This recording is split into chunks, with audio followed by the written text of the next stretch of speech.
ayan, for today's video, linis tayo ng motor.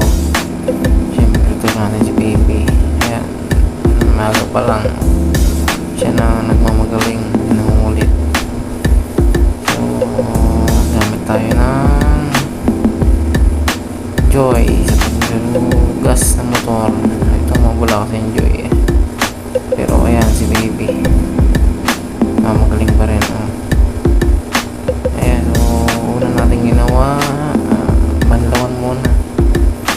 Pasayin muna si motor natin, si Maxi. Buong motor natin nalinisan, tubig. Ayan yan, nakita niya sa nila. Ayan yung Joy pinagawa natin, pinabula. Ayan na, simulan natin punasan at linisan mula dun sa sidings. Yan, harap, tanggal ang mga dumi. Yan, pero yan si baby makulit, sunod lang naman siya, sabi niya. Sabi ko pala, sundan niya lang ako, banlawan yung pinupunasan ko. Pero mas magaling pa sa naglilinis. Ayan, kasunod sa akin.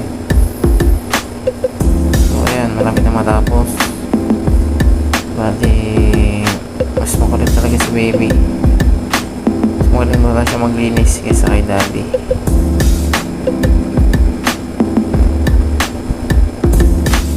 Ayan, sila mama. Ayan, sila ate sigaw. Yan na, nagmamartes na habang nalinis kami ng motor. So ayan na si baby. Nasasayang pa rin ang tubig. Pero buti malakas-lakas naman ang tubig sa bahay. Kaya malapit na matapos. Ilalim ng pinupunasan natin at nilinisan.